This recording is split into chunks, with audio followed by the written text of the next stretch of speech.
معیشت کا معاملہ کفر اسلام کا مسئلہ ہے. دیکھیں ہمارے یہاں پہ ایک مقولہ ہے گورنمنٹ آفیشلس کے حوالے سے کہ کام نہ کرنے کی تنخواہ لیتے ہیں اور کام کرنے کے الگ سے عوام سے اوپر کی کمائی ملائی. اگر کوئی لیگل وے سے موو کرنا چاہے تو اس کے لیے بڑی مشکلات ہیں، اور اگر کوئی کرپٹ ہو کے موو کرنا چاہے تو اس کے لیے سیکنڈز میں یہ کام ہو جائے. ہمارے جو سسٹم میں 1500 سے 1800 ارب کی کرپشن کی وجہ سے 25 سے 30 ہزار کا ٹیکس چوری ہوتا ہے. ایک NTN نمبر ہوتا ہے، نیشنل ٹیکس نمبر، وہ کیا بلا ہے اور اس کو الگ سے کیوں ایشو کیا جاتا ہے؟ اور اسلام کا ڈیزائن یہ ہے کہ تجارت کو آزاد کرو، جاب کریٹ کرو، لوگوں کو کمانے کا موقع دو. تو ہر طبقے کو چاہیے، جو بھی طبقہ ہے، جو رولنگ پارٹی جتنی ہے وہ پارٹیز، ایلیٹ کلاس جو بھی ہے، جو ادارے ہیں سارے، اور اس کے ساتھ ساتھ جو ہمارے علماء ہیں، یہ بیٹھے ہیں اور یہ اس ملک کو دلدل سے نکالنے کے لیے ایک حکمت عملی جس کو اسٹریٹجی کہا جاتا ہے وہ بنائیں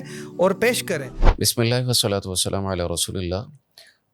رب اشرح لی صدری ویسر لی امری واحلل عقدۃ من لسانی یفقہوا قولی. اللہم صلی وسلم علی نبینا محمد وعلی آلہ وصحبہ وسلم تسلیما کثیرا.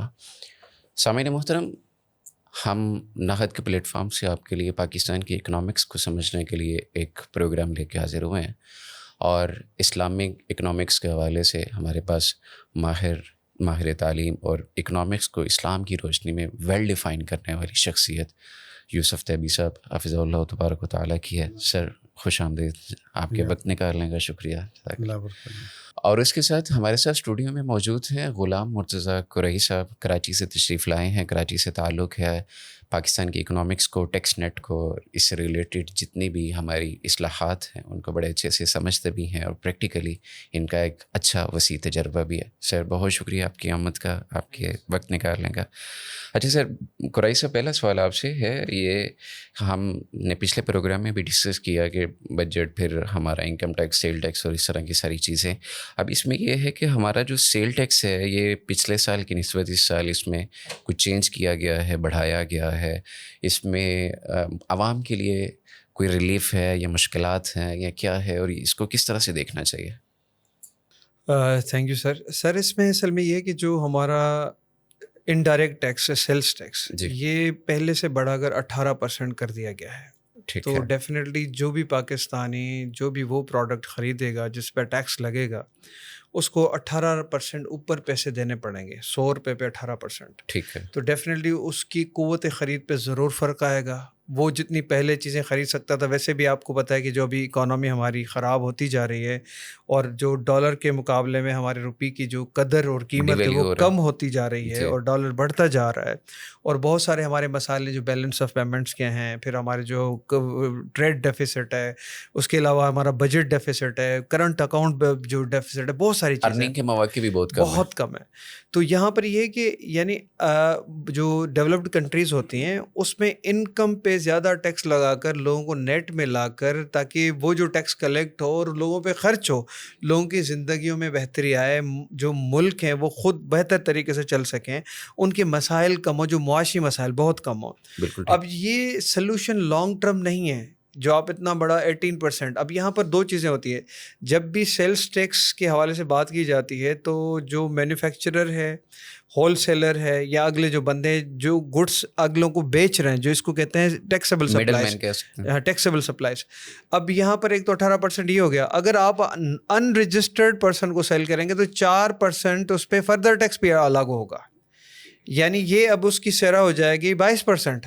اور وہ آپ ان رجسٹرڈ پرسن کو اگر شیئر سیل کر بھی رہے ہیں تو وہ ان رجسٹرڈ پرسن آگے عام لوگوں کو، جو پبلک ہے، میسز ہے، اس کو سیل کرے گا. یعنی وہ بھی برڈن جو ہے، یعنی پاس آن افیکٹ ہے. یعنی اس پورے کے پورے ٹیکس کا بوجھ عام آدمی پہ پڑتا ہے، اس کی زندگی پہ پڑتا ہے. ٹھیک ہے. تو یعنی ہمیں جو ٹیکس ریفارمز کرنے کی ضرورت تھی، ٹیکس نیٹ میں لوگوں کو جو نہیں ہے ان کو لانے کی ضرورت تھی، ہمارے ٹیکس کو ایفیشینٹ. اب یہاں پر ایک لفظ ہوتا ہے ایفیشنسی اور ایک ہوتا ہے ان ایفیشنسی. ٹھیک ہے. اب اکانومی میں جب اس کی بات کرتے ہیں تو ان ایفیشنسی یعنی کہ جہاں پر کرپٹ پریکٹسز ہوں، اور آپ کی اکانومی پراپرلی رن کی نہیں جا رہے ہو, آپ کے ادارے بہت کمزور ہوں جیسے یہاں ہمارا حال ہے. اور ایفیشنسی یہ ہوتی ہے کہ آپ کی ایک ایک جو آپ کا روپیہ جو کلیکٹ ہو رہا ہے لوگوں سے شفافیت کے ساتھ اور وہ خرچ ہوتا ہے اور اس کو پتہ لگتا ہے کہ یہ لوگوں کی بھلائی کے لیے خرچ ہو رہا ہے. بالکل ٹھیک ہے, تو یعنی میں پے ڈیفینیٹلی کر رہا ہوں تو مجھے اس کا ریوارڈ مل رہا ہے. بالکل, تو یہ لوگوں پر بوجھ ہے اور بہت بڑا بوجھ ہے. اور جب تک آپ اسٹرکچرل ریفارمس نہیں لاتے, اب جیسے آپ نے پہلے سوال کیا تھا کہ ایف بی آر, اب شبر زیدی کو میں کوٹ کر رہا ہوں, میں اپنی بات نہیں کر رہا. انہوں نے کہا جب میں ایف بی آر کا چیئرمین تھا تو 26,000 یا 25,000 ملازمین کو میں نے کہا کہ آپ صرف گھر چلے جائیں, آپ کو سیلری ملے گی جب تک آپ ریٹائر نہ ہوں. ان لوگوں نے ہڑتال کر دی. یعنی اس کا مقصد یہ ہے کہ وہ انیفیشنسی اتنی ہے. اب یہ کہا جاتا ہے, ہم نے سنا ہے, میں اس کا ڈیٹا یعنی کہ آپ کو بتا رہا ہوں کہ یہ چیزیں جو بڑے بڑے ٹیکس لائرس ہیں یا جو اکانومی میں ایکسپرٹ, وہ کہتے ہیں کہ جی ہمارے جو سسٹم میں 1,500 سے 1,800 ارب کی کرپشن کی وجہ سے 25 سے 30 ہزار کا ٹیکس چوری ہوتا ہے. ٹھیک ہے, یعنی ہمارے جو ٹیکس لاگو کرنے سے لے کے اس کے علاوہ ٹیکس کلیکشن کے معاملات, اس کے علاوہ ایڈمنسٹریشن کے معاملات, سارے کے سارے کوشچن. کافی ساری چیزیں ایسی ہیں جو کنٹرول میں نہیں ہے اور لوپ ہے کافی سارا. بہت سارے لوگ. اچھا شیخ صاحب, اسی کے حوالے سے ایک بات ابھی ذہن میں آئی ہے, اور وہ یہ ہے کہ ہمارے یہاں پہ ایک مقولہ ہے گورنمنٹ آفیشلس کے حوالے سے کہ کام نہ کرنے کی تنخواہ لیتے ہیں اور کام کرنے کے الگ سے عوام سے اوپر کی کمائی ملائی انڈر دا ٹیبل یا کچھ اس طرح کی ایک اکنامیکل سسٹم یا چین بنائی ہوئی ہے. اگر کوئی لیگل وے سے موو کرنا چاہے تو اس کے لیے بڑی مشکلات ہیں, اور اگر کوئی کرپٹ ہو کے موو کرنا چاہے تو اس کے لیے سیکنڈس میں یہ کام ہو جاتا ہے. کہتے ہیں میری فائل کو پہیے لگ جاتے ہیں. بالکل ایسے ہی ہے. اچھا, یہ اس طرح کی جو کمائی ہے یا اس کو اپنا حق سمجھنا, جیسے ابھی قرائی صاحب بھی کوٹ کر رہے تھے کہ شبر زیدی صاحب نے ایک بڑی تعداد جو تھی ملازمین کی ان سے کہا کہ آپ گھر چلے جائیں, آپ کی جو طے شدہ سیلری ہے وہ آپ کو آپ کے گھر ملے گی انٹل کہ آپ ریٹائرڈ ہوتے ہیں. تو ان کے اسٹرائک پہ نہ جانے کی غالباً وجہ یہ بھی ہوگی کہ اوپر والی کمائی ہو یا جو فائلوں کو وہ پہیے لگاتے ہیں تو وہ رک رہے تھے. تو یہ جو کمائی ہوتی ہے یا ہمارے ہاں ایک سسٹم ہے پورا, اس کو ہم اسلامی اکنامکس میں کس طرح اس کو دیکھتے ہیں یا کیا ہے؟ بسم اللہ الرحمن الرحیم. پہلی بات تو یہ کہ یہ تو 2 اور 2 4 والی بات ہے. ٹھیک ہے, کہ میں سمجھتا ہوں لینے والا دینے والا سب اس کو غلط ہی سمجھ رہے ہوتے ہیں. بالکل ٹھیک. کوئی بھی اس کو مطلب یہ تو پوچھنے والی بات نہیں ہے. لیکن اس میں جو سوال بنتا ہے وہ یہ بن سکتا ہے کہ جو آدمی مجبور ہے, اس کا جائز کام بھی نہیں ہو سک رہا, وہ کیا کرے. بالکل. سپوز کہ آپ جا رہے ہیں اور آپ کی گاڑی کو روک لیا پولیس والے نے, اور وہ کہہ رہا بھائی صاحب چائے چاہیے, بس میں نہیں جانے دوں گا. نہ آپ نے اشارہ توڑا ہے, نہ آپ کا لائسنس کوئی غلط ہے, وائلیشن کچھ وہ نہیں. تو ایسی صورت میں اسی طرح آپ جاتے ہیں کسی جگہ فائل لے کر امپلائی بننے کے لیے, تو وہ کہتے ہیں کہ کوالیفیکیشن وائز بھی تو سب سے آگے ہے اور جو اس طرح تجربہ بھی سب سے زیادہ ہے, قابلیت پوری ہے. ہاں باری تو تیری ہے, لیکن ہم تجھے ایسے نہیں دیں گے. ایسے ہی آپ اپنی پروڈکٹ لے کر جاتے ہیں. بعض پروڈکٹ ہوتی ہیں اینڈ پروڈکٹ, اور بعض ہوتی ہیں جو خام مال کے طور پہ استعمال ہو رہی ہوتی ہیں. تو آپ کسی فیکٹری والے کے پاس جاتے ہیں, میرا مال لینا شروع کرو, تو وہ کہتا ہے بھائی صاحب سستا بھی تیرا ہے, اچھا بھی تیرا ہے, مگر یہ تو مجھے کچھ دو گے تو میں اس کو یہاں لاگو کروں گا, ورنہ نہیں. میرے ساتھ صحیح. ان تمام صورتوں میں اگر تو یہ صورتحال ہو کہ آپ کا ہی مال اچھا ہو, ڈاکٹر صاحب آپ بھی جانتے ہی ہیں کہ ایک دوائی ہے وہ آپ سے کہا جاتا ہے کہ آپ پیسے دو گے, ہم آپ کو پیسے دیں گے تو یہ لکھو. بالکل ایسی میڈیکل ایپ آتے ہیں. اگر آپ کے پاس اگر اس کی دوائی ہی مریض کے لیے اچھی اور سستی بھی ہے اور آپ اپنی امانت داری کے حساب سے بھی وہی لکھ رہے ہیں, تو پھر تو ٹھیک. ہے. پھر اگر وہ کوئی دیتا بھی ہے تو ٹھیک ہے, کیونکہ آپ نے نہ مانگا ہے اور آپ کی جو امانت داری وہی تقاضا کرتی ہے. آسکنگ نہ ہو تو ایز گفٹ اس طرح کی چیز ٹھیک ہے. میں یہ کہہ رہا ہوں کہ اس گفٹ کا امپیکٹ غلط نہ ہو, آپ اس کی وجہ سے کچھ نہ کر رہے ہوں. بالکل صحیح ہے. دوسری طرف یہ ہے کہ نوکری آپ کو پتہ ہے کہ میرا ہی حق ہے, آپ پیسے کی وجہ سے کسی کا حق نہیں مار رہے, تو آپ کا دینا جائز ہو جائے گا اور ان کا لینا جائز نہیں ہوگا. آپ کا دینا رشوت نہیں کہلائے گا, ان کا لینا یعنی رشوت سادے انداز میں یہ ہے کہ اگر کام نہیں ہو رہا لیکن آپ رائٹ پہ ہیں اور صحیح کھڑے ہیں تو آپ اپنے اس جائز کام کے لیے اس طرح سے اگر موو کرتے ہیں تو آپ گناہ گار نہیں ہیں. ہاں کیونکہ آپ کا حق ہے کہ آپ کا کام ہو اور آپ کسی کا حق نہیں مار رہے. اس کو انشور کرنا ضروری ہوتا ہے. یعنی کسی کا حق بھی نہیں مارنا یہ بھی لازم ہے اس کے لیے. اب دیکھیں میں نے بھی درخواست دی, آپ نے بھی دی, آپ نے بھی دی, اب 1000 لوگوں نے دی اور یہاں تو 1500 نوکری کے لیے 35,000 لوگ آ رہے ہیں بھائی. اب تو کس کا حق ہے کیا کس کا نہیں ہے یہ جاننا تو ہم نہیں جان سکتے نا.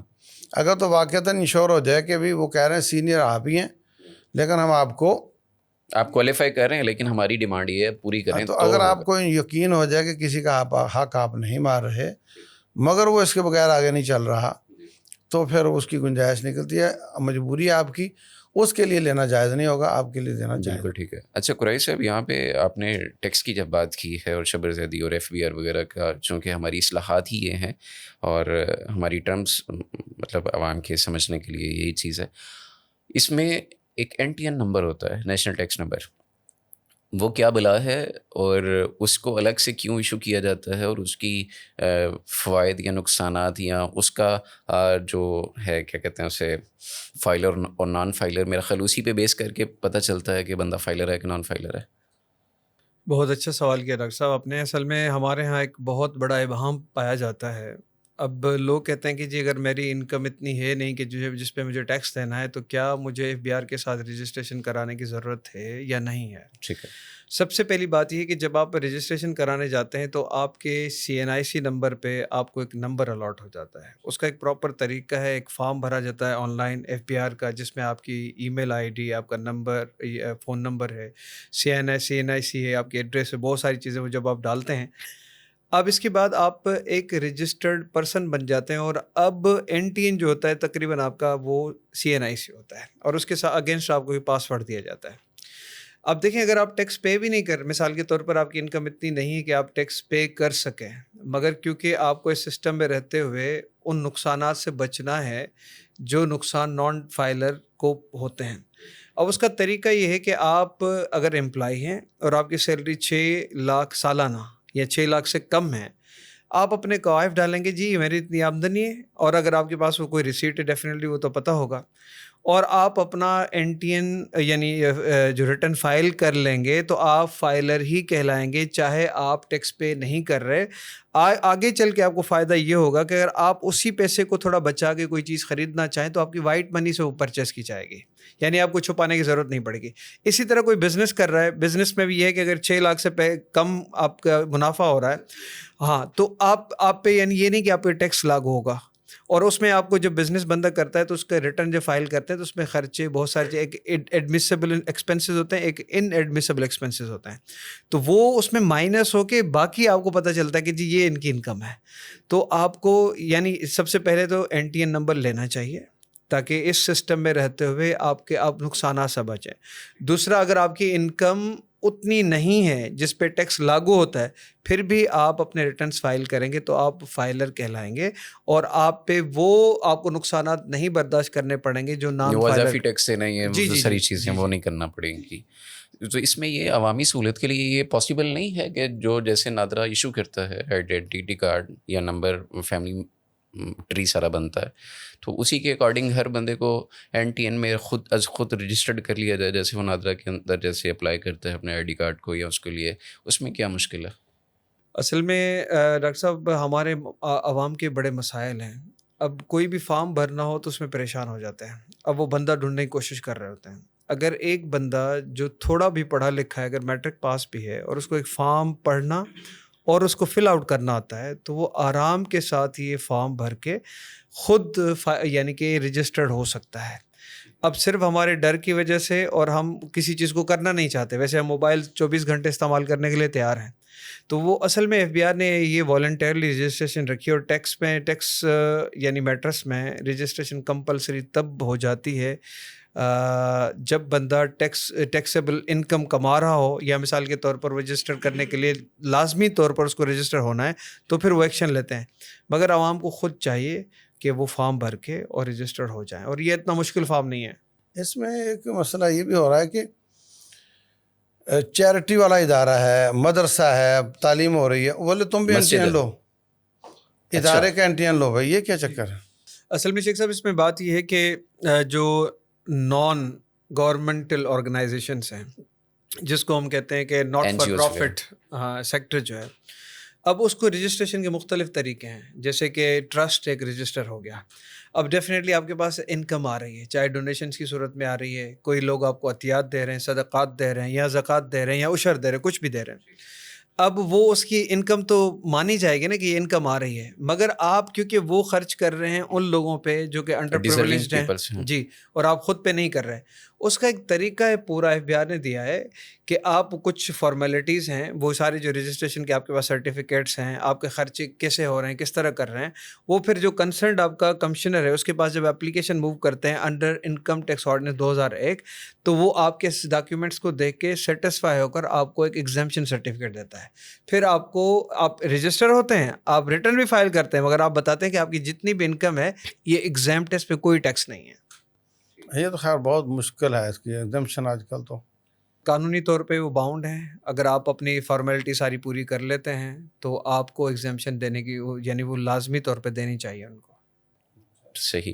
اچھا, سیلز ٹیکس جو ہے ہمارے سوسائٹی کے اندر یہ ایک بڑا, اس کے بارے میں یہ ہے کہ جبراً بھی لیا جاتا ہے. مطلب جبراً سے مطلب یہ ہے کہ آپ نے اپنی کوئی ضرورت کی کوئی چھوٹی سی چیز بھی, شیمپو بھی خریدنا ہے یا کوئی اس طرح کی چیز, تو اس پہ آپ کا یہ ٹیکس دیا آ رہا ہے, آپ نے دینا ہے, پے کرنا ہے. تو یہ جب بجٹ آتا ہے تو پھر اس کے ساتھ اس میں بعض اوقات اضافہ کیا جاتا ہے, ایوری ایئر کر لیا جاتا ہے, جیسے کہ بھی کیا گیا ہے. تو یہ بوجھ کس کے لیے ہے اور یہ بوجھ کیوں لگتا ہے؟ یہ بوجھ عوام پہ ہے کیونکہ انڈائریکٹ ٹیکس ہے, یہ آپ کی انکم پہ نہیں. یعنی اب میں اس کو یہ سمجھاؤں کہ میں کوئی انکم ارن کر رہا ہوں اور اس انکم ارننگ پہ بھی ٹیکس دے رہا ہوں. میں نے 50,000 کمائے اس پہ دیا مہینے میں, اور سالانہ مثال میں نے 1 لاکھ روپے مہینے میں کمائے, 12 لاکھ روپے میں نے سالانہ کمائے, اور میری انکم اس زمرے میں آتی ہے کہ مجھے ٹیکس پے کرنا ہے. میں نے ٹیکس پے کر لیا. اب جب وہ جو میرے پاس وائٹ انکم ہے, اب مجھے جب بھی کوئی چیز خریدنی پڑے گی تو اسی انکم پہ جو آلریڈی میں ڈائریکٹ ٹیکس دے چکا ہوں, اسی میں مزید کنزمپشن ٹیکس دوں گا جو کہ سیل ٹیکس ہے. یعنی جو وہ میری انکم ہے اس میں ڈائریکٹ ٹیکس بھی لگایا جا رہا ہے, اور انڈائریکٹ ٹیکس جب بھی میں اس سے کچھ بھی لوں گا تو مجھے ٹیکس چارج کر دیا. تو یہ ظلم نہیں ہے؟ یہ ظاہر گورنمنٹ کے, یعنی کہ جو ہماری حکومتیں ہیں, جو پارلیمنٹ ہے, ان چیزوں کو سوچنا چاہیے اور چینجز لانے کی بہت ضرورت ہے تاکہ عوام کو ریلیف مل سکے.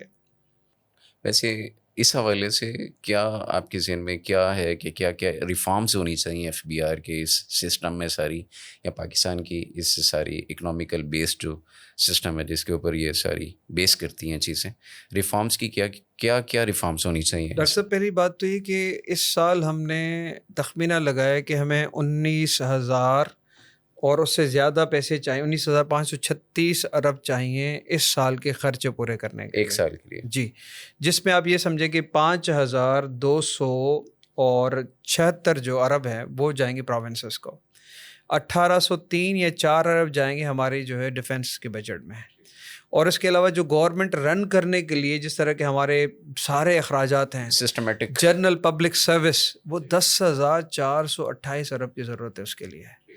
تو اب جو ہمارا جو مثال کے طور پر ٹارگیٹ ہے کہ جی ہم جو ٹیکسز کی مد میں پیسہ کلیکٹ کریں گے وہ کریں گے 9,200 ارب, اور ٹوٹل ہمیں جو یعنی کہ جو پیسہ چاہیے وہ 19,000 سے زیادہ ارب چاہیے, 19,536 ارب چاہیے. ٹھیک ہے, اب جب میں 9,000 ارب جنریٹ کر سکتا ہوں اپنے ٹیکسز سے, اب باقی پیسے کہاں آئیں گے؟ باقی آئیں گے قرضوں سے. اب جو پہلے ہم نے قرضے لیے ہیں وہ بھی ہمیں سے واپس کرنے ہیں, اور جو نئے قرضے ہیں اس قرضوں کو آگے چل کے واپس کرنا ہے. اور پھر اس میں مسئلہ یہ ہوتا ہے کہ میں اپنے ملک میں بیٹھا ہوا ہوں اور مجھے چیزیں باہر سے منگوانی ہے. مثال کے طور پر مجھے دالیں باہر سے منگوانی ہے, مجھے آئل بھی باہر سے منگوانا ہے, حالانکہ یہ اس ملک کی صورتحال ہے جو ایگریکلچر کنٹری ہے, جس کی 45% عوام ایگریکلچر پہ بیس کرتی ہے. اب یہ ہے کہ یعنی کہ جو 1,000 ارب سے زیادہ پیسہ ہے, میں جب قرضہ لوں گا اور اس کے بعد پھر مجھے قرضہ واپس بھی کرنا ہے, تو یعنی کہ دیر از اے ہیوج پرابلم, کوئی بہت بڑا پرابلم ہے جس کو حل کرنے کی طرف ہم سوچ نہیں رہے. مثال کے طور پر آپ دیکھیں گے کہ پروونس میں چیف منسٹر بھی اور تو گورنر بھی ہے, اور دونوں کے گھروں کے خرچے اور اخراجات اور گاڑیاں ساری دیکھیں تو کیا ہیں. ہر ڈپارٹمنٹ میں گاڑیاں بھی لوگوں کو دی جاتی ہیں, پیٹرول بھی فری میں دیا جاتا ہے. تو ہمیں بہت زیادہ خرچوں کو کٹ کرنے کی ضرورت ہے. اب مثال کے طور پر پیٹرول میں خریدنے کے لیے میرے پاس پیسے نہیں ہیں, مگر میں پیٹرول خرید کے پھر وہ مراعات کی مد میں اپنے افسران کو دے رہا ہوں. جسٹیفائی بھی کرتے ہیں. تو ہمیں بہت اسٹرکچرل چینجز کی ضرورت ہے. اب جب تک یہ نہیں کریں گے تو ہم قرضوں میں ڈوبتے جائیں گے. اب یہاں پر ریسٹرکچرنگ کا سوال ہوتا ہے. اچھا, یہاں پہ ایک چیز اور بھی ہے کہ ہم بجٹ میں ہم زیادہ ایک بڑی جو سب سے بڑی اماؤنٹ ہوتی ہے ہر سال جب بجٹ آتا ہے تو پچھلے قرضوں کی اور اس کے ساتھ جو سود ہوتا ہے بجٹ کے اندر وہ سب سے پہلے ہم وہ ادھر پے کرتے ہیں. اس کا ایک بڑا ایفیکٹ یہ ہوتا ہے کہ ہماری ایک بڑی اماؤنٹ ادھر چلی جاتی ہے, اور پھر اس کے بعد ہمیں باقی کو چلانے کے لیے, رن کرنے کے لیے پھر مزید نئے قرضوں کی تلاش ہوتی ہے, جیسے کہ بھی ہو رہا ہے. اور یہ جو سود ہم دیتے ہیں اس سے جان چھڑانے کا کیا طریقہ کار ہو سکتا ہے, یا اس کو روکا بھی جا سکتا ہے؟ آپ ماشاء اللہ دونوں اسلامک بھی اور دوسرے سسٹم کو بھی سمجھتے ہیں, تو تھوڑا سا اس پہ روشنی ڈال دیں. کرنے کے کام اور ہوتے ہیں, باتیں تو ہم کر ہی سکتے ہیں. بالکل ٹھیک. بات یہ ہے کہ آپ اپنے گھر کو سامنے رکھیں. اگر آپ کی آمدن کم ہے اور اخراجات زیادہ ہیں تو آپ گھر میں کیا کریں گے؟ اگر آپ پر قرض بھی ہے اور وہ بھی واپس کرنا ہے, بالکل ٹھیک. جو آپ وہاں کریں گے وہی آپ کو ایک ملک میں کرنا چاہیے. تو ان میں پہلی بات تو یہ ہے کہ آپ کہو گے کہ اب کفایت شعاری کرو.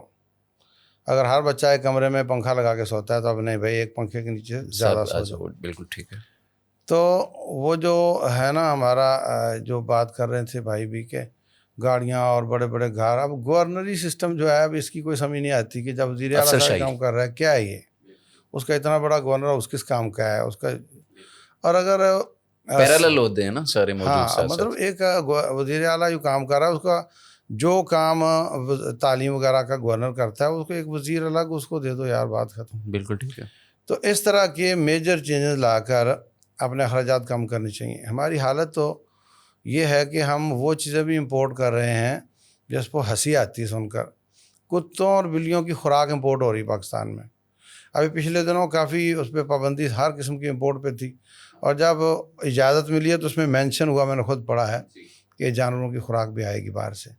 مطلب آپ اندازہ لگائیں کہ ایسا ملک, انسان بھوکے مر رہے ہیں اور جانوروں کا جانوروں کی خوراک باہر سے آ رہی ہے. اسی طرح کنزمپشن بھی مینج نہیں ہے نا. ایک پنکھا ہے وہ لیتا ہے 55 واٹ, ٹھیک ہے, وہ بھی گجرانوالا میں ہی بنتا ہے, اور ایک 75 واٹ لیتا ہے, اور جو پرانے پنکھے جو لگے ہوئے ہیں وہ 140 واٹ لیتے ہیں. اچھا, تو کوئی ایسا ادارہ ہو جو ان اداروں کو کنٹرول کرے, کوالٹی کنٹرول کرے, تم اس طرح کی چیز بناؤ, اس طرح کی نہ بناؤ. انہی حالات میں جب بجلی بہت مہنگی ہو رہی ہے, بجلی والے ہیٹر بھی بک رہے ہیں. بالکل ٹھیک, ایسے ہی. اور انہی حالات میں یہ سب چل رہا ہے, اے سی بھی بک رہے ہیں. سودی معیشت کا کام ہے کہ وہ امیر کو امیر تر کرتی ہے, غریب کو غریب تر کرتی ہے. ایک سروے یہ بھی آیا ہے کہ چھوٹی گاڑیوں کی قیمتیں کم ہو گئی ہیں, ہاں جی, اور بڑی گاڑیوں کی بڑھ گئی ہیں. اس کی وجہ یہ کہ جو بیچ کا طبقہ چھوٹی گاڑیوں والا تھا نا وہ مر رہا ہے, اور بالکل بیچ میں فاصلہ بڑھ رہا ہے. غریب کچلا جا رہا ہے اور امیر سے امیر ہو رہا ہے, اور اس کو گاڑیاں, اور اس کو فرق نہیں پڑ رہا, پہلے ایک تھی اب 3 ہو گئی ہیں. بالکل بڑھ رہے ہیں. اس میں یہ اسلام کی جو پوری معیشت ہے نا وہ اس نقطے کے گرد گھومتی ہے کہ غریب کو خطے غربت سے نیچے نہ جانے دیا جائے. بالکل ٹھیک ہے. اور حضرت عمر بن خطاب رضی اللہ تعالیٰ عنہ نے فریجیں نہیں لے کر دی تھیں, مگر وہ یہ چاہتے تھے کہ کم از کم جو کھانا جانا کچن ہے نا یہ سیٹ چلتا رہے. اور باقی جو میں نے عرض کیا جیسے پچھلے ایپیسوڈ میں کہ فرمایا میرا گورنر جو کہ گورنر ہے اس کا یہ معیار زندگی ہے کہ وہ چھنا ہوا آٹا نہیں کھا سکتا, اونچا قد کا گھوڑا لے گا, اور رکاب نہیں لگا سکتا, اور وہ موٹا کپڑا پہنے گا. تو اگر اس طرح کی چیزیں کر لی جائیں جو ہم کر سکتے ہیں, اور جو ٹیکسز جو ہیں یہ ساری لگژری پہ لگا دیے جائیں اور نیسیسریٹیز پر نہ لگائی جائیں, تو یہ ایک سلوشن بڑا اچھا ہو سکتا ہے. اسی طریقے سے ہماری پیداوار بے ہنگم ہے, مطلب آپ کو پتہ ہی نہیں کہ آپ نے کیا پیداوار کرنی ہے. اگر بجٹ بنانے کا اتنا ہی فائدہ ہم لے لیں کہ کوئی سروے ہو بتائے کہ یہ چیزیں پچھلے سال امپورٹ کرنی پڑی تھی, تم یہ بو, اس کا یہ طریقہ ہے, اس کو ایسے بہتر کیا جا سکتا ہے, ایگریکلچر والے اس پہ لگ جائیں تو ہم سفیشینٹ ہو جائیں اس میں. اچھا, اسی طریقے سے جو برآمدات ہیں باہر بھیجنے والی, ان کو کوئی پوچھنے والا نہیں ہے. میں کچھ لوگوں کو جانتا ہوں جو چاول کا کام کرتے ہیں, کچھ کو جانتا ہوں جو کپڑے کا کام کرتے ہیں. کوئی شخص ان کو غیر ملکوں میں ان کا ایمبیسڈر بھی پوچھنے والا نہیں ہے. وہاں پہ بڑی بڑی ایگزیبیشن لگتی ہیں, اس میں محنت کر کے انوائٹ کیا جائے اور اپنے آپ کو پریزنٹ کیا جائے. صورتحال یہ ہے کہ ہمارا چاول جو دنیا کا نمبر 1 ہے, یہ جو گجرانوالہ, نارووال, مرید کے, شیخو پورہ کا علاقہ ہے نا, اس کو کہتے ہیں کالر کا علاقہ. اس کا چاول جو سپر کرنل ہے وہ خوشبودار ہوتا ہے, ٹاپ آف دی پوری بیسٹ. دنیا میں نہیں ہوتا. بالکل صحیح. اس کی بوریاں بدی سی غلط پیکنگ میں دبئی جاتا ہے اور وہاں سے اچھی پیکنگ بن کر میڈ ان انڈیا بن کر وہ پورے گلف میں تقسیم ہو رہا ہوتا ہے. تو یہ بھی ایکسپورٹ جو موجود ہے ہماری, ان کو بہتر کیا جائے. ایڈمنسٹریٹو لوپ ہے ہمارا, بہت بڑا کمزوری لوپ ہے. میں سمجھتا ہوں یہ سب ادھر سے پیسہ لیتے ہوں گے جو ایکسپورٹ کو بڑھنے نہیں دیتے. اپنی وہ حصہ رکھتے ہیں بیچ میں. اپنا نہیں بھائی, ڈبل تنخواہیں لیتے ہیں. جو لوگ بینیفیشری ہیں وہ ان کو پے کر کے ان کو اس کام پہ لگاتے ہوں گے لازمی طور پہ. بالکل صحیح. تو یہ سب چیزیں دیکھی جائیں تو ہماری امپورٹ بہتر ہو, ہمارے ایکسپورٹ بہتر ہو, امپورٹ کم از کم ہو, اور اپنے بھی ہم اخراجات کو کم کریں. تو ایسا کچھ نہیں ہے کہ ہم یہ سلوشن نہ کر سکیں. اسلام نے ساری باتیں بتا رکھی ہیں پہلے سے. مایوس ہونے کی ضرورت نہیں, بس مایوس مینج ہونے کرنے کی کی کوئی ضرورت ہے. نہیں, مینج ہونے کی ضرورت ہے. دیکھیں ہماری آمدن اور خرچ تقریباً برابر ہے. بجٹ پہ غور کر لیں آپ. بالکل ٹھیک ہے. مسئلہ صرف وہ ان قرضوں کا ہے اور ان سود کا ہے. اگر عراق پہ قبضہ کرتے وقت امریکہ یہ کہہ سکتا ہے کہ یہ آڈیس ڈیٹ ہے, جی, ہم IMF کو نہیں دے رہے, تو ہمیں ظاہر ہے اتنی ضرورت نہیں ہے, تو ہم کم از کم یہ تو کہہ سکتے ہیں کہ رسول اللہ صلی اللہ علیہ وسلم نے فرمایا تھا کہ سود نہیں ہے. بالکل صحیح. تو اب ہم سود نہیں, آپ کو اصل مال دیتے ہیں. تو اس کے لیے تھوڑی جرت چاہیے. اس کے لیے کیس بھی کیا اور جیت بھی گئے, وہ ہم بھی کیس کر سکتے ہیں, جیت بھی سکتے ہیں. لیکن اگر ادھر بھی ان کے نمائندے بیٹھے ہوں گے تو پھر ان کی کون فیور کیس کرنے کرے والے. گا, تو کون اس میں وہ کرے گا. کہانی یہاں پہ کھڑی ہو جاتی ہے. شیخ صاحب نے بڑی اچھی توجہ دلائی ہے اس بات پر, اور میں بھی یہی آپ سے پوچھنے جا رہا تھا کہ IMF, ورلڈ بینک وغیرہ, ایشین بینک, جب ہم ان اداروں سے یا دیگر ہمارے جو دوست ممالک ہیں ان سے جب قرض لیتے ہیں, ایون کہ سعودی عرب سے بھی لیتے ہیں, تو خبروں میں بھی یہ خبر آتی ہے, اخبارات میں, ٹیلی ویژنس پہ, کہ اتنے % سود پر یہ لیا گیا. حالانکہ مسلم کنٹری سے بھی اگر لیں تو یہ آپس میں ریکویسٹ کر کے اسے مینیمائز نہیں کیا جا سکتا, یا سود کے بغیر یا سود سے پاک یہ جو ڈیولپمنٹ, مطلب ڈیولپنگ کنٹریز کو جو ایڈ دی جاتی ہے یا اس طرح قرضے فراہم کیے جاتے ہیں, حالانکہ ایک غریب کا ہاتھ تھامنا ہی نا, ایک اسے کمپنسیٹ کرنا ہے اس کے معاملات کے لیے, تو یہ ممکن ہے, یا ہماری جو آفیشیل جیسے مس مینج ہے, یا پتہ ہی نہیں ہوتا وزارت کا اور بندہ بیٹھا ہوا ہوتا ہے اور چلا رہا ہوتا ہے. تو یہ کہاں پہ کیا ایشو کیا ہے؟ ڈاکٹر صاحب آپ نے بڑا اچھا سوال کیا, اور آپ کا جو سوال ہے وہ ایک فکر مند پاکستانی کا سوال ہے, تو مجھے تھوڑا سا آپ کو تحمل سے سننا پڑے گا. جی جی. آپ نے جیسے بات کی تھی کہ ہماری جو پچھلے سال کی GDP گروتھ وہ ایکسپیکٹڈ تھی 6.10, اور اس دفعہ جو ہے وہ 0.29% ہے, 0.29%. بالکل ٹھیک ہے. پھر جو انفلیشن جو پچھلے سال کی تھی وہ 11% تھی, اس وقت 28.2% ہو گئی. ٹھیک. اب ڈیٹ ٹو GDP ریشیو جو 74%. ٹھیک ہے. اور پالیسی جو ریٹ تھا اس کا, جس کو ڈسکاؤنٹ ریٹ کہتے ہیں, جو ہماری monetary policy state bank of Pakistan جاری کرتا ہے, پچھلے سال 13.75%, اس وقت 21% سود کا ریٹ ہے. اب دیکھیں, we have to consider various factors, بہت سارے فیکٹرس کو ہمیں دیکھنا پڑے گا. سب سے پہلے تو ہمارے یہاں اسٹیبلٹی نہیں ہے, جو پولیٹیکل اسٹیبلٹی ہے ہی نہیں ہے. بالکل صحیح. یعنی ایک دوسرے کو صرف گالم گلوچ, اور یعنی دیکھیں لیگ پولنگ ہے, نیچا دکھانا. میں مثال کے طور پر ہم 4 ایک خاندان کے لوگ ہیں, ہم دیکھیں گے کہ ہمارے گھر میں جو کرائسس ہیں ان کو حل کرنے کے لیے آپ کا, شیخ صاحب کا, میرا کیا رول ہے, ہماری کہاں غلطیاں ہیں, ہم ان غلطیوں کو کیسے سدھار سکتے ہیں. سب سے پہلے تو یہ ہے کہ جو ہماری ایلیٹ کلاس ہے, جو elite class, elite means elite, بالکل صحیح, اس کو سوچنا پڑے گا کہ ہماری وجہ سے, ہماری چپ کلش جھگڑوں کی وجہ سے اور ہماری عیاشیوں کی وجہ سے یہ عوام اور پورا ملک جو ہے وہ اس وقت سمجھے کہ تباہی کے دہانے پہ آ چکا ہے, ریوائیو کرنے کو تیار ہی نہیں. بالکل. اور دوسری بات ہمیں یہ کہ تھوڑا ایک تو یہ طبقہ ہوگا ایلیٹ, دوسرا جو ہمارا علماء کا طبقہ ہے بڑے عاجزانہ اور مؤدب ہو کے میں گزارش ان کو کروں گا, ایسا نہ ہو کہ وہ علماء کی ایک بات کی جاتی تو پھر گستاخی کا بھی فتویٰ لگنے کے.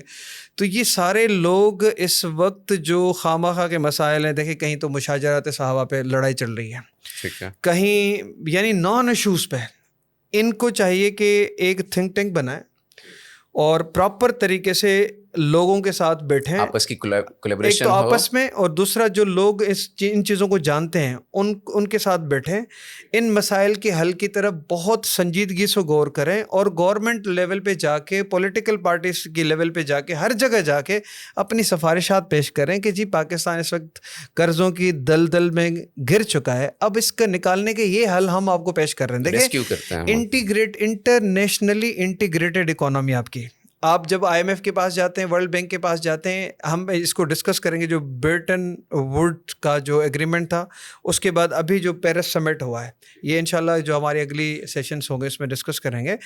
دیکھیں ہم کسی بھی طرح سے یہ جو سود کی دلدل سے نکل نہیں سکتے, ٹھیک ہے, یعنی اور ہم چاہ بھی نہیں رہے. تو اسٹرکچرل ریفارمس یعنی اگر چاہ رہے ہوں تو پھر پاسبلٹی ہے.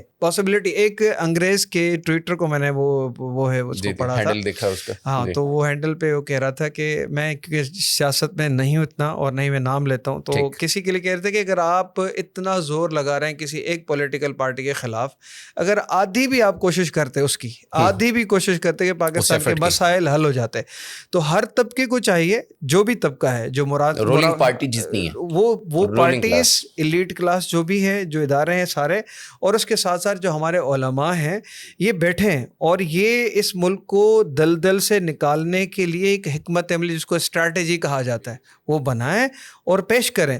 اگر ہم بالکل سنسیئرلی کوشش کریں, تو اگر ہم عزم بھی کر لیں تو اللہ کی مدد ضرور آئے گی. اب اگر ہم صرف باتیں کریں, یعنی criticism for the sake of criticism, بالکل صحیح, ہم انڈرسٹینڈ ہی نہ کریں اس پورے اکنامک سسٹم کو, اور ہم کہیں کہ جی ہم تو بس باتوں کے غازی بنیں, گفتار کی, اور یہ پریکٹیکلی کرنا پڑے گا. اور میں تو شیخ صاحب سے گزارش پہلے بھی کر چکا ہوں, اور اللہ نے ان کو فہم فراست ہر چیز دی ہے. آپ بھی آگے نکلیں, ہم جیسے کئی لوگ آپ کے ساتھ مل جائیں گے انشاءاللہ. میں شیخ صاحب سے یہی پوچھنے لگا ہوں, شیخ صاحب کیا قحط الرجال ہے یا ہمارے پاس تھنک ٹینک نہیں ہے اس طرح کی چیزوں کو دیکھیں سنجیدگی نہیں ہے, عزم نہیں ہے, باقی سب کچھ ہے. میرے مدرسے پر پولیس ہاتھ ڈالے تو جس دل کی گہرائی پہ چوٹ لگتی ہے, اگر سود کی وجہ سے بھی اسی گہرائی پہ چوٹ لگے, بالکل ٹھیک, انٹینسٹی وہی ہو, ہاں, تو ہم سب کندھے سے کندھا جوڑ لیں, کیونکہ اس میں تو اختلاف ہے کوئی نہیں. بالکل ٹھیک. تو یہ سارے مسئلے ٹھیک ہو سکتے ہیں. مسئلہ ہے کہ ہماری آواز میں جان نہیں, اور ہم میں وہ سنجیدگی بھی نہیں ہے, ہم میں وہ سنجیدگی بھی نہیں ہے. میں ایک مثال دیتا ہوں. اللہ فرماتے ہیں احل اللہ البیع وحرم الربا, پہلے بے حلال کی, پھر سود حرام کیا, آخری سال کے حجۃ الوداع پر. بالکل ٹھیک ہے. ہم سود پہلے حرام کرنے نکلتے ہیں, حرام تو ہے ہی وہ پہلے دن سے, بالکل صحیح ہے, مگر اس کو ایک دم غلط نہیں کرنا, اس کا ایک پروسیس ہونا چاہیے, گریجولی ہوگا. وہ یہ نہیں کہ اللہ تعالیٰ نے حرام کر دیا تو اب ہم اس کو گریجولی نہیں. یہ کسی مصیبت آ گئی ہے, ایک ایکسیڈنٹ ہو گیا ہے, اس کے آپ ڈاکٹر صاحب ہیں, تو دماغ کو بھی چوٹ لگی ہے, ہڈی بھی ٹوٹی ہے, اور اس کا خون بھی بہہ رہا ہے, تو کس کو پہلے پکڑیں گے؟ پہلے بلیڈنگ روکیں گے, اس کے بعد دماغ کو سیٹ کریں گے, اور آخر میں دیکھیں گے ہڈی کو. تو پرائرٹیز تو لگانی پڑے گی نا. یہ تو سود کا مسئلہ ہے. جو بے حلال کرنے والا مسئلہ ہے, اس میں ہمارا کردار بہت اچھا ہے اور ہم نہیں کر رہے. بالکل ٹھیک ہے. جو بے ہوتی ہے نا, اس کے لیے دو چیزیں چاہیے ہوتی ہیں, ایک اعتماد اور ایک سکل. ٹھیک ہے. میں آپ کو پیسے نہیں دوں گا, آپ پر مجھے اعتماد ہے کہ یہ میرے پیسے نا غلط خیانت نہیں کریں گے, مگر مجھے یہ بھی پتہ ہے کہ ان کی سکل نہیں ہے, ڈاکٹر صاحب ہیں, ان کو کاروبار کا پتہ کچھ نہیں, تو یہ مہارت نہیں ہے, یہ ڈبو دیں گے, میرے بھی اپنی محنت بھی ڈبو دیں گے. بالکل صحیح. ایک آدمی سکل اس کے پاس بہت اچھی, مگر مجھے اعتماد نہیں. بالکل ٹھیک. اس کو بھی میں نہیں دوں گا کہ یہ کمائے گا تو خوب, مگر مجھے نہیں دے گا. تو میرے پاس بحیثیت ایک امام مسجد کے, کتنے لوگ کہتے ہیں جی میں ریٹائر ہوا, 60 لاکھ میرے پاس ہے, اور کام کوئی نہیں آتا, کیا کروں, میں تو بینک میں رکھ کے سود کھاؤں گا. بالکل صحیح. اور کتنے انڈسٹریلسٹ چھوٹی اسمال انڈسٹری والے میرے پاس آتے ہیں, وہ کہتے ہیں یار آئے دن ڈالر بڑھ جاتا ہے, آئے دن وہ ہو جاتا ہے, تو ایک دم میں اچھا اسٹاک کر لوں خام مال کا تو میں بڑا اسٹیبل ہو کر یہ نکال سکتا ذخیرہ ہوں. اندوزی اور کر- یا یہ مشین میں نہیں خرید پا رہا, بینک میں جاؤں تو تم لوگ کہتے ہو غلط ہے, تو میں اس طرح کر لوں تو میں یہ کر سکتا ہوں. جلتی پہ لکڑی رکھنا آسانی سے جل جاتا ہے نیا کام شروع کرنے کی بجائے. تو میں کنسلٹنسی کروں, ان کے پیسے اور ان کی اسکل ان کو آپس میں جوڑ دوں مرج کروا دو. اور ان سے کچھ کوئی گارنٹیاں لے لوں. بالکل ٹھیک ہے. تو یا بھی اس کو آپ لیگلائز بھی کر سکتے ہیں, آڈٹ کمپنی کو کسی کو ہائر بھی کر سکتے ہیں, سارا کچھ ہو سکتا ہے. تو اس طریقے سے ہم چھوٹے چھوٹے یونٹ بناتے بناتے یعنی یہ لوگوں ہے کو کہ جاب ہماری دیتے. ترجیح میں شامل نہیں ہے اس طرح سے ریسکیو اچھا, کرنا. اس میں ایک سوال آتا ہے, تیرے جیسے مولوی دیکھے ہیں وہ مزار اسکینڈل بن گیا تھا, وہ کیوں بنا تھا؟ وہ غلط لوگ نہیں تھے, انہوں نے صحیح طریقے سے ہی کام کیا تھا, لیکن جب اربوں روپیہ بغیر FBR کے ادھر ادھر سے گزر رہا تھا تو ان کو نظر آیا کہ یہ کیا ہوا. ہاں, تو جب انہوں نے چلتی گاڑی پہ ہاتھ ڈالا, گاڑی رکی تو سب نے پیسے مانگنے شروع کر دیے, تو وہ اسکینڈل بن گیا, ورنہ اسکینڈل نہیں تھا. صحیح. دوسری بات یہ ہے کہ اتنا بڑا والیوم کرو ہی نا, چھوٹے چھوٹے یونٹ بناؤ اور لوگوں کو نوکریاں دیتے رہو.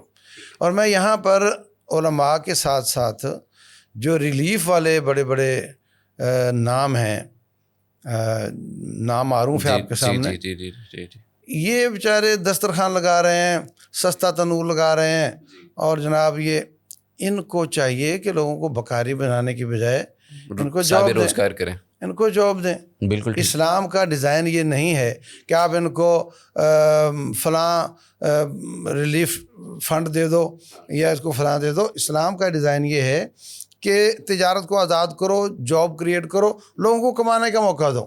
شیخ صاحب, یہاں پہ پاکستان میں پھر ایک اور بالخصوص لاہور میں بھی ہم دیکھتے ہیں کہ ایک اور اسی سوچ کو لے کے کچھ لوگوں نے مل بیٹھے اپنا پیسہ جمع کیا اور لوگوں کو سود پہ دینا, پرائیویٹلی سود پہ دینا شروع کر دیا, اور اس کے نتیجے میں پھر لوگوں کی خودکشیاں اور اس طرح کے معاملات بھی دیکھنے میں مل رہے ہیں. یہ تو بہت بڑا بلنڈر چل رہا ہے اس وقت. سود حرام ہے اور اس کو بہت زیادہ آسان کیا جا رہا ہے. جی. پنجاب اسمبلی اور خیبر PK اسمبلی نے یہ پرائیویٹلی قانون پاس کیا ہوا ہے کہ کوئی پرائیویٹ سود کا کام نہیں کرے گا.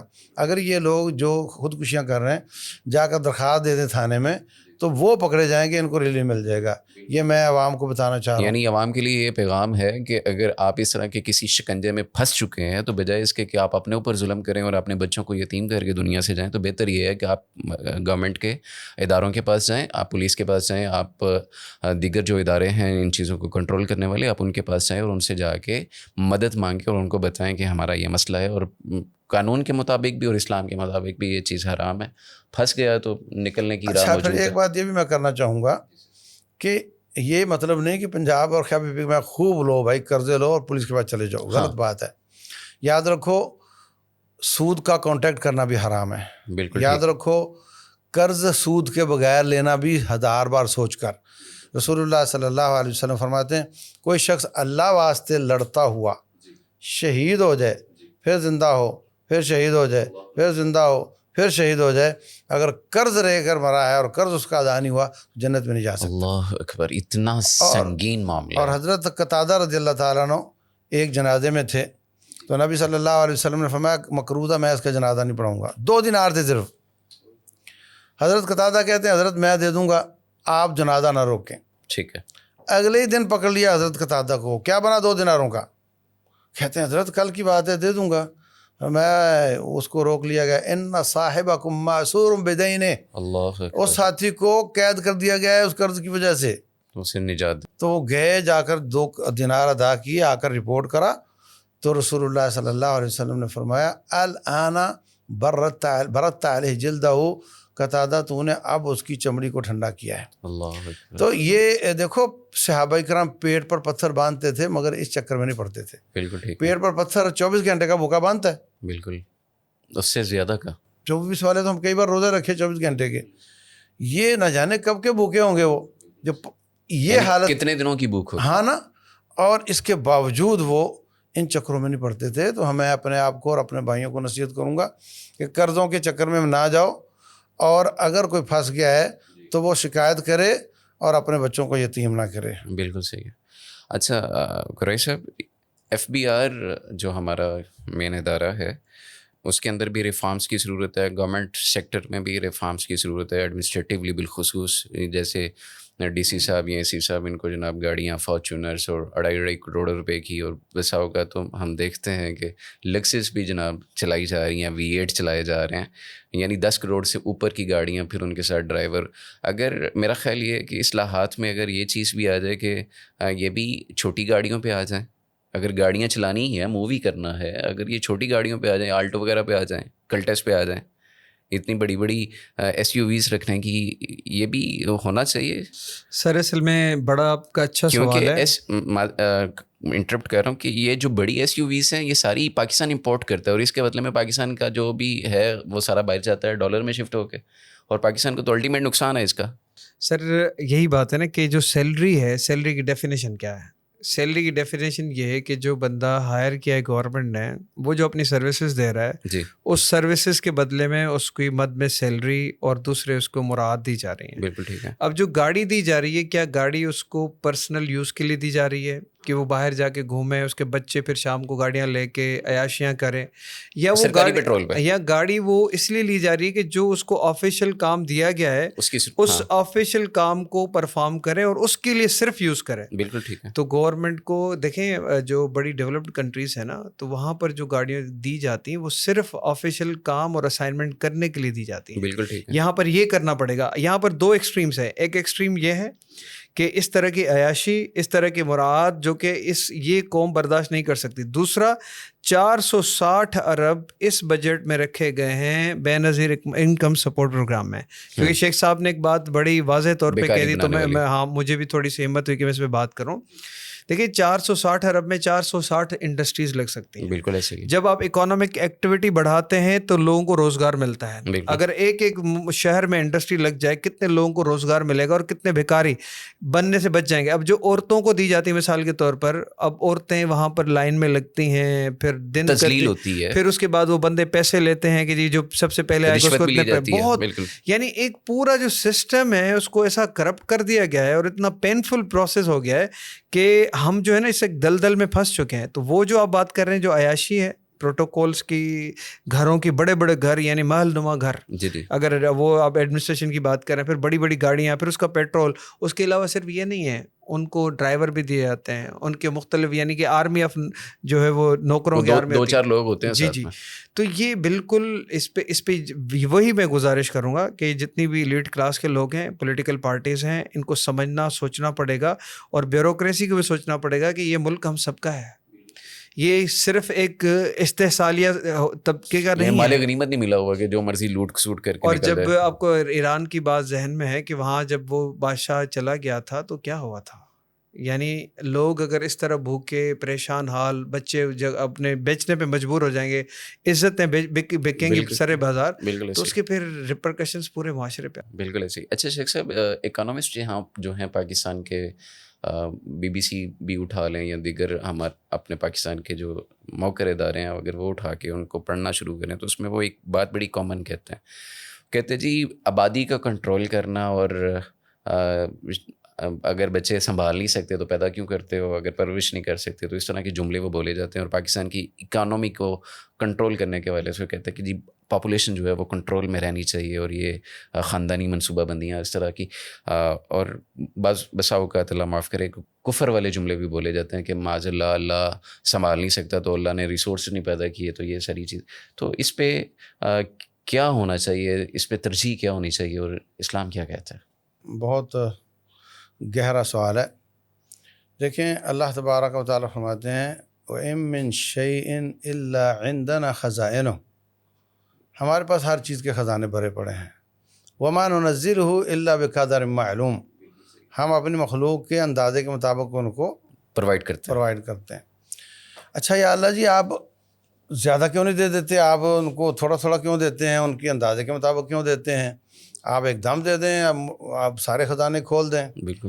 اللہ فرماتے ہیں کہ اگر میں ایسا کر دوں تو پھر تم باغی ہو جاؤ. لبغوا فی الارض. لبغوا فی الارض. بالکل ٹھیک ہے. اچھا آپ اپنے بچوں پہ آ جاؤ, آپ کی کمائی 10 کروڑ بھی ہو تو کیا آپ 5 سال کے بیٹے کو موٹر سائیکل دو گے؟ یا اس کو کروڑ لاکھ روپے پکڑاؤ کہ جا بیٹے جو چاہے لے لے, خراب ہو جائے گا نا. تو ہمارا رب ابا سے زیادہ خیر خواہ ہے, وہ اس حساب سے مخلوق کو چلاتا ہے اور یہ بھی اس کی خیر خواہی ہے. اس پر بھی ہم اللہ کی تعریف کرنی چاہیے. بے شک ایسے ہی ہے. اچھا, اگلی بات یہ ہے کہ اللہ کس اندازے سے دیتا ہے. جی مثال کے طور پہ ہم گئے سیلاب میں ریلیف دینے کے لیے, ایک چھت پہ 20 لوگ تھے, 2 دن سے بھوکے تھے, ہم نے تو ان کو دے دیے 40 روٹیاں دے دیں, 20 کو 40 روٹیاں, انصاف کیا نا. ہم وہاں سے آ گئے تو ان میں جو طاقتور تھے انہوں نے دوسروں سے چھین لی. ٹھیک ہے. تو اب جو طاقتور تھا اس نے 3 کھا لیں, 4 کھا لیں, اور جو دوسرا تھا وہ بھوکا مر گیا, پہلے سے 3 دن سے بھوکا تھا وہ مر گیا. تو اللہ کی مخلوق اللہ کے سامنے ایسے ہی ہے, یہ کائنات ہے اس پلیٹ کے حساب سے بھی چھوٹی ہے رب کے سامنے. تو وہ جب سب کے لیے نازل کرتا ہے, رزق نازل کرتا ہے,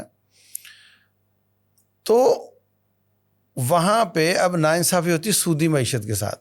ٹھیک ہے. سودی معیشت سمجھو بدمعاش لوگ ہیں جو کیپٹلزم ہے, وہ لے جاتے ہیں زیادہ تو دوسروں کو نہیں ملتا.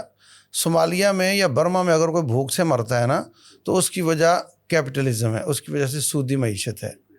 اچھا, اب یہ بدمعاش اپنی بدمعاشی ختم نہیں کرنا چاہتے اور رب کی مخلوق کو مارنا چاہتے ہیں. حقیقت یہ ہے کہ سب کا ایجنڈا غریب مکاؤ ایجنڈا ہے. بالکل ٹھیک ہے. مطلب آپ جو بات غریب دشمنی ہے, یہ جو کہہ رہے تھے نا بھائی کہ جناب ان کو سوچنا چاہیے, ایلیٹ کو سوچنا چاہیے, یہ غریب مکاؤ ایجنڈا ہے. بالکل ٹھیک ہے. کہ اس کو اتنا پیس دو کہ یہ ختم ہی ہو جائے, اٹھ ہی نہ جائے. سکے, یہ ہماری نوکری کرے. یہ فرعونیت ہے کہ ہمارے غلام بن کے رہیں اور ہمارے سامنے کو کھڑا نہ ہو. یعنی وہ جیسے ہندو ہیں شودر ہے اور اس طرح کی. بالکل یہ وہ والی غلامی ہے, ورنہ اللہ تعالیٰ سب کے لیے رزق نازل کرتا ہے. نحن نرزقکم وإیاہم, ہمیں تمہیں رزق بھی دیتے ہیں ان کو بھی دیتے ہیں. جو بچہ پیدا ہوتا ہے اپنی فائل کھلوا لیتا ہے اور اللہ تعالیٰ اس کو رزق دے رہا ہوتا ہے. وَلَوْ بَسَطَ اللَّهُ رِزْقَ لِعِبَادِهِ, اگر ہم بغیر اندازے کے دے دیں لَبَغَوْا فِي الْأَرْضِ, یہ باغی ہو جائیں. تو اس لیے وہ خالق مالک رازق ہے. اور تم جو اس طرح کی باتیں کرتے ہو نا کہ زیادہ بچے نہیں ہونے چاہیے, تم مخلوق کو اپنی اوقات کو سمجھو. بالکل ٹھیک ہے. اور تم رب نہیں ہو, اور جو وہ پیدا کرتا ہے اس کا رزق بھی لاتا ہے. تم جو بدمعاشی کر کے چھینتے ہو اس کا علاج کرو. بالکل صحیح ہے. وہ یعنی جو آپس میں ناانصافی ہے, ہاں اس کا علاج کرو. جب وہاں ایکوٹی آ جائے گی, وہاں ناانصافی ختم ہو جائے گی. تو اب دیکھو صحرائے تھر پار کر, لوگ کہتے ہیں بیچارے تھر والے. حالت یہ ہے کہ اس کے نیچے اتنا کول ہے کہ پاکستان 5 صدیاں پاکستان کی انرجی پوری کر سکتا ہے. یہ اللہ کے خزانے, کبھی اس سے پردہ ہٹا دیتا, کبھی اس سے ہٹا دیتا, کبھی اس سے ہٹا دیتا. تو وہ تو اس نے پیدا کیا ہے, اس نے تو اپنا پورا کرنا ہے, امتحان کا ہے, اس نے پورا کرنا ہے. تم سوچو کہ تم جو غلط ہے اور ناانصافیاں کرتے ہو وہ کیسے ختم ہو. تقسیم نہیں کرتے اس طرح سے. اس کا علاج کرو, اس کی فکر نہ کرو کہ اللہ تعالیٰ کی مخلوق ہے وہ بھوکے مر جائیں گے. یعنی یہ بالکل ایک رانگ اور فالس وہ چیز ہے. اور دوسری یہ ہے کہ جیسے ہم انڈیا اور چائنا کی بات کرتے ہیں تو جتنی مین پاور زیادہ ہوگی اتنے آپ کے پاس ریسورسز زیادہ آ جائیں گے. میں کہتا ہوں اس وقت جو پاپولیشن پلان کرنے والے تھے اور جن کی ریڈیوس ہو گئی ہے وہ سر پکڑ کے بیٹھے ہوئے ہیں. فرانس میں بچے جننے پر انعام دیا جاتا ہے. اب تو چائنا میں بھی شروع ہو رہا ہے. جرمنی میں بھی ایسے 1 سال کی بلکہ 300 دن کی چھٹیاں ساتھ میں بتا دی گئی ہیں کہ جناب اتنی چھٹیاں ملیں گی. 5-4 بچے ہو جائیں تو وہ کمانے کی ضرورت نہیں رہ جاتی. تو وہ اس بڑھاپے میں سہارا لگ گیا, وہ پتھر کو چاٹ کے واپس آ رہے ہیں اور ہمیں اس طرف جانے کا کہا جا رہا ہے. یہ فرعونیت ہے, بچوں کو قتل کرنا. اور یہ کیا جا رہا ہے میڈیا کے ذریعے, کالجز کے ذریعے. جتنی بے روی, بے حیائی, بدکاری اور یہ اغلام بازی جو کچھ بھی ہو رہا ہے یہ صرف پاپولیشن کم کرنے کے لیے ہو رہا ہے. اور یہ فرعونیت ہے. بالکل صحیح. یوں قتل سے بچوں کے وہ بدنام نہ ہوتا. جی افسوس کہ فرعون کو کالج کی نہ سوجی, ان فرعونوں کو کالج کی سوجی. بالکل. اور یہ ان کو ایجوکیٹ کر کے ان کی اولادوں کو تباہ برباد کر رہے ہیں. کاش ان ظالموں کے ابا اس طرح سوچ لیتے اور یہ گندی نسلیں ہمارے سامنے نہ آتی. بالکل صحیح ہے. اللہ تعالیٰ ایسے لوگوں کو ہدایت دے, اور اگر نصیب میں نہیں ہے تو اللہ تعالیٰ انہیں اٹھا لے اور ہمیں نجات دے دے اس غلامی سے. اچھا, پاکستان کی جو مالی مشکلات ہیں ان کی ریڈکشن کے لیے, ان کی سلوشن کے لیے کیا اقدامات ہونے چاہیے؟ جزاک اللہ خیر, بڑا اچھا سوال کیا. اصل میں جو اکانومک ایکٹیویٹی ہوتی ہے نا, اس اکانومک ایکٹیویٹی سے انکم جنریٹ ہوتی ہے. ٹھیک ہے. اور اس سے ویلتھ کریٹ ہوتی ہے. پھر اس کی ڈسٹریبیوشن سے لوگ لوگوں کی ضروریات پوری ہو جاتی ہیں. مثال کے طور پر اب کچھ لوگ جو ہیں وہ تھوڑی تھوڑی چیزوں کو سامنے لا کے اور جو دینی شاعر ہیں یا کوئی مذہبی جو طبقہ ہے اس کو ہٹ کرنے کی کوشش کرتے ہیں. اب مثال کے طور پر صرف قربانی کے جانوروں کو ہم لے لیں. اب وہ قربانی کے جانور پورے شہروں میں 1-1.5 مہینہ پہلے آنا شروع ہو جاتے ہیں. بقرہ سے شروع ہو جاتی ہے. اس موبلٹی کی وجہ سے کتنے یعنی کہ لوگ جو ہے وہ کمانا شروع کرتے ہیں. اب ٹرانسپورٹیشن چل جاتی ہے, اس کے بعد ایگریکلچر چارے والے چل جاتے ہیں, کسائی کو ملتا ہے, پھر شہروں میں پتہ نہیں چمڑا والا چمڑے والے.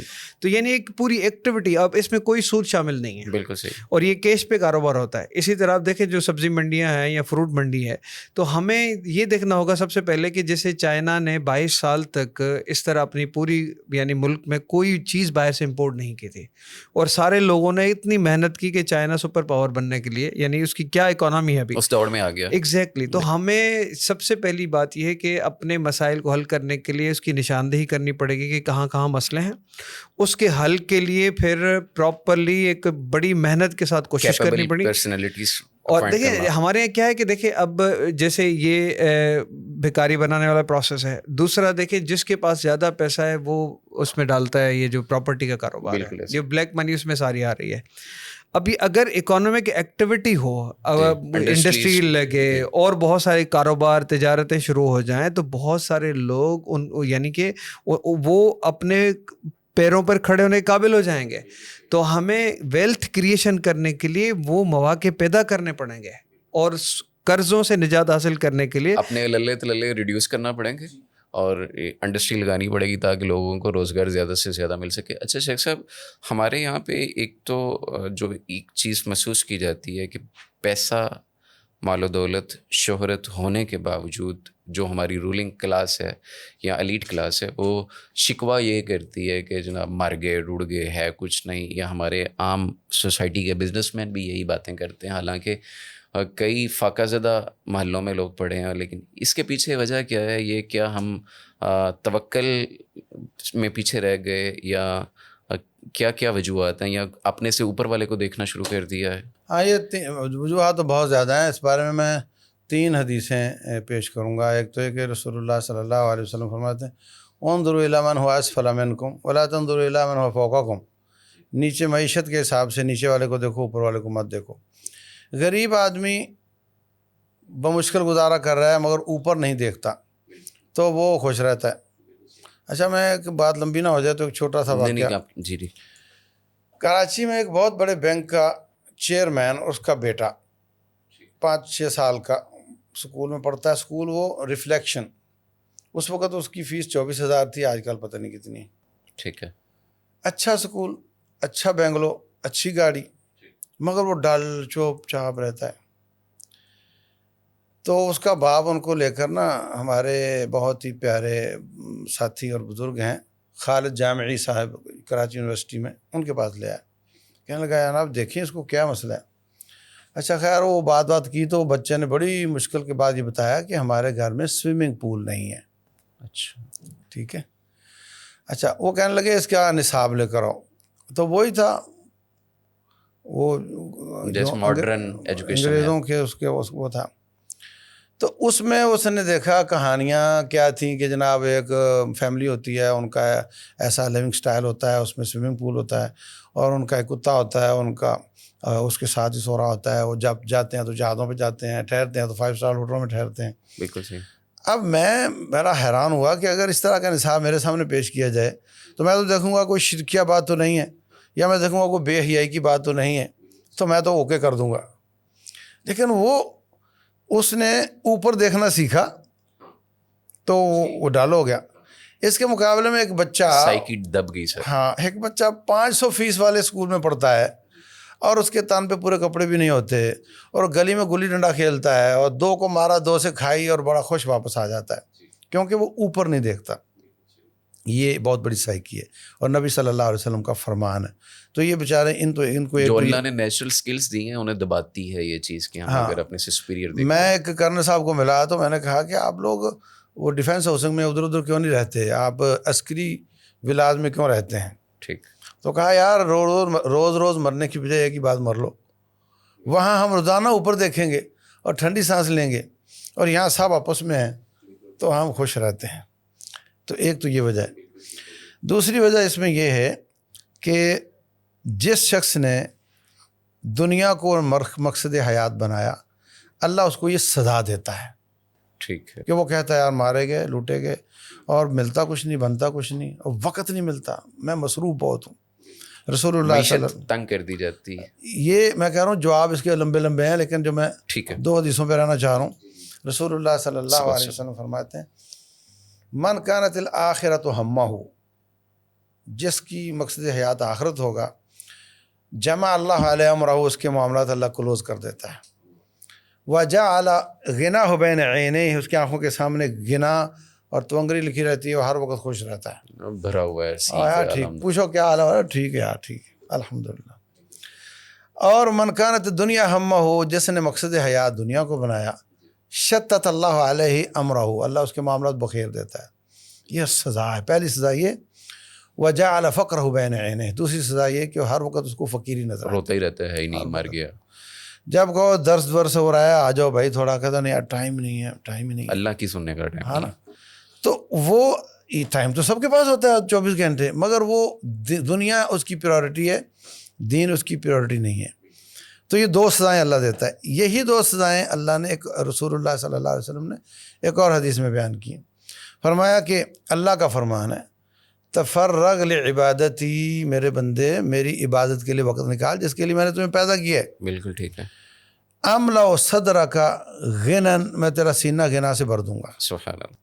پہلا انعام. واسد فقرک, تیری بھوک نکال دوں گا. سبحان اللہ. اگر تو نے میری عبادت کے لیے وقت نہ نکالا تو پھر املا یدک شغلاً, میں تجھے مصروفیت کا عذاب دوں گا. ولا اسد فقرک, تیری فقیری نہیں جائے گی, ہر وقت کہے یعنی گا ویل ملے گا نہیں, ہاں مصروف ہی رہے گا, کبھی ادھر کبھی ادھر. ہاں, میں وہ کہے گا یار بنتا ہی کچھ نہیں, بچتا ہی کچھ نہیں, جانتے نہیں حالات کیسے ہیں, جانتے نہیں حالات کی, وہ یہی کہے گا. بالکل صحیح. اچھا قریش صاحب, ہم وائنڈ اپ کی طرف جا رہے ہیں, تو کوئی چھوٹی سی ایک اسٹیٹمنٹ دے دیجیے کہ کیا کرنا چاہیے. جی thank you very much. Doctor صاحب, ہمیں جس طرح ہمارے علماء کرام الحمدللہ, ایک تو اللہ نے ان کو بہت علم دیا ہے, عمل والے ہیں الحمدللہ. تو یہ رسول اللہ صلی اللہ علیہ وسلم کی حدیث ہے, شیخ صاحب اس کو کنفرم کریں گے کہ رسول اللہ صلی اللہ علیہ وسلم فرمایا کہ ایک لقمہ حرام کا 40 دن کی مقبول عبادت جو ہے وہ باطل ہو جاتی ہے. تو اگر ہم ساری چیزوں کو دیکھ رہے ہیں, ہمارے دروس بھی چل رہے ہیں, ہماری مسجدوں میں بھی لوگ آ رہے ہیں اور ہماری ایکٹیویٹیز بھی چل رہی ہیں, تو ہمیں حلال کاروبار, حلال چیزوں کی طرف سوچنے کے لیے, اس پہ کام کرنے کے لیے وقت نکالنا بھی پڑے گا, کوشش کرنی بھی پڑے گی, محنت کرنی بھی پڑے گی. اگر ہم ان چیزوں میں اپنے آپ کو انوالو نہیں کریں گے تو جو معاشرے میں ساری برائیاں بڑھتی جا رہی ہیں اس میں پھر ہمارا بھی حصہ پارٹیسپیشن ہوئے گا. تو ہمیں سوچنا چاہیے ان چیزوں پہ, اور یہ ایک گزارش ہے. بالکل ٹھیک ہے. اچھا شیخ صاحب, آپ کوئی آخری پیغام آج کی نشست کے حوالے سے؟ دیکھیں بھائی صاحب, معیشت کے معاملے کو بعض لوگ ہماری اس ایپیسوڈ کو اسکپ کر جائیں گے کہ چھوڑو یار یہ کیا ہمارا مسئلہ تھوڑی ہے. بالکل ٹھیک ہے. معیشت کا معاملہ کفر اسلام کا مسئلہ ہے. بالکل صحیح. جو نبی صلی اللہ علیہ وسلم نے فرمایا نا, اللہ نعوذ بک من الکفر والفقر. بالکل. تو کسی نے پوچھا حضرت کہاں فقیری کہاں کفر, ویعدلان, کیا برابر ہیں؟ فرمایا ہاں, فقیری انسان کو کفر تک لے جاتی ہے. اب آپ کو میں بتاؤں, انڈیویجول ہوں یا جماعتیں ہوں یا ملک ہوں, بالکل ٹھیک. جب وہ فقیر ہو جاتا ہے, جب وہ مقروض ہو جاتا ہے, تو وہ آزادی اور اسلام کی قسطیں ادا کرتا ہے. آپ اس کو امیجن کریں, آپ کو نظر آتا ہے پیسے کی قسطیں دے رہا ہے اور سود بھر رہا ہے. میں کہتا ہوں نہیں, ایمان اور آزادی کی قسطیں دے رہا ہے, غیرت کی قسطیں دے رہا ہے. پاکستان میں بے حیائی پر آپ روک لگاؤ تو قرض دینے والے سامنے آ جائیں گے. پاکستان میں آپ اسلام پر حکمران اگر اسلام نافذ کرنا چاہیں تو کون آڑے آئے گا؟ وہ قرض دینے والے آگے آ جائیں گے. تو ہم ہر بار ایمان برتے ہیں, ایمان کی غیرت اور آزادی کی قسطیں بھر رہے ہیں. ہمارے حکمران کیا کہہ رہے ہیں؟ یہ ٹیکس ہم نے نہیں لگایا, یہ تو IMF نے لگایا. ہاں, ہم مجبور ہیں. ہاں, بورنگ تو ہوئی ہے, تیل تو نکلا ہے, وہ نکال نہیں سکتے, ہمیں اجازت نہیں. کیا ہے کاہے کی آزادی ہے؟ آپ کے روڈ آپ کے ایئرپورٹ مورگیج ہو چکے ہیں، کاہے کی آزادی ہے؟ تو یہ ہر بار ہم آزادی، غیرت اور ایمان کی گروی قسطیں رکھ دے رہے لیا ہوا ہوتے ہیں، تو فقیری انسان کو کفر تک لے جاتی ہے۔ اس مسئلے کو سینسٹیولی لیں، میرے علماء کرام اس کو مسئلہ سمجھیں اور سر جوڑ کے بیٹھیں۔ ہمارے پاس ایسے ماڈلز موجود ہیں جو قابل عمل ہیں، وہ بتائے جا سکتے ہیں، اس کے ذریعے ہم اپنے طور پہ، یعنی اس وقت اپوزیشن کو آیا کہ حکومت گر جائے، حکومت کو آیا کہ کہیں یہ نہ اوپر آ جائیں، بالکل ایسے ان کو آپ کی تو فکر ہی نہیں ہے، آپ کی فکر علماء نے کرنی ہے، ان کو کرنی ہے۔